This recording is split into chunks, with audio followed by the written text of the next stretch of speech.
बिस्मिल्लाहिर्रहमानिर्रहीम। शुरू अल्लाह के नाम से जो बड़ा मेहरबान और नहायत रहम करने वाला है। मोहतरम नाजरीन इकराम, कब्र या तो जन्नत के बागों में से एक बाग है या जहन्नम के घड़ों में से एक गड़ा। आजकल तो बाज कब्रों पर गुम्बद या फलक बोस इमारतें तामीर की जाती हैं, मगर पता नहीं साहिबे कब्र पर क्या गुजर रही होती है। दर हकीकत कब्र की असली हालत का साहिबे कब्र के अलावा किसी को पता नहीं होता। बाज़-औक़ात अल्लाह ताला लोगों को इबरत दिलाने के लिए हालाते कब्र की कोई झलक जिंदा इंसानों को दिखा देते हैं, ताकि उन्हें इस वहशतनाक मंजर की फिक्र लाहक हो जाए और उसे संवारने के लिए उसे दुनिया के दंदों से निकलने का मौका मुयस्सर आ जाए। ऐसा ही एक सबक अमोज और इबरत अंगेज वाकया बयान करने लगे हैं कि जब अल्लाह का नेक बंदा जब कब्रिस्तान में होता है तो वो एक कब्र से अजीबो गरीब आवाजें सुनता है। उस साहिबे कब्र को अजाबे कब्र क्यों दिया जा रहा होता है, ये सब कुछ जानने के लिए वीडियो को मुकम्मल देखें। हजरत इब्ने हजर मक्की रहमतुल्लाह फरमाते हैं कि मैं अभी कम उम्र था, उस वक़्त अपने वालिद मरहूम की कब्र पर जाया करता था। एक मरतबा रमजानुल मुबारक के आखिरी अशरा में नमाज फजर के बाद कब्रिस्तान गया। मैं अपने वालिद की कब्र पर बैठकर पढ़ रहा था, वहाँ मेरे सिवा कोई दूसरा न था। अचानक मैंने आहोजारी की आवाज सुनी, मेरा दिल दहल गया।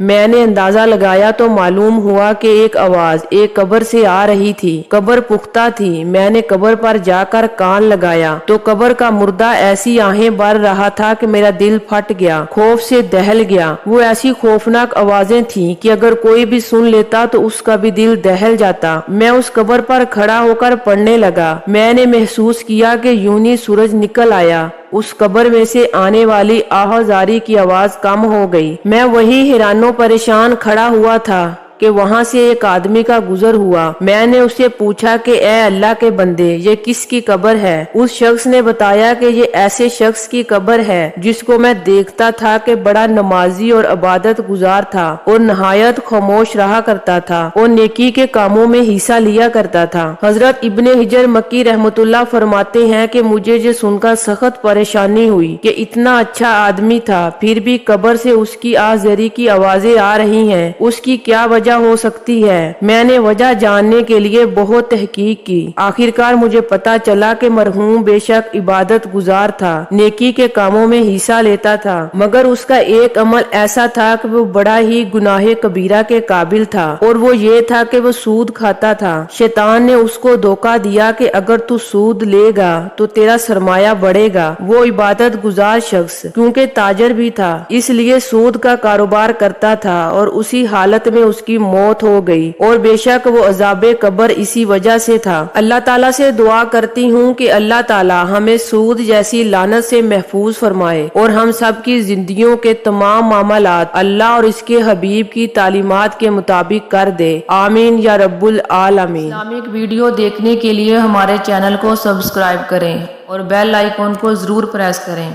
ताकि हर नई आने वाली वीडियो का नोटिफिकेशन सबसे पहले आपको मिले।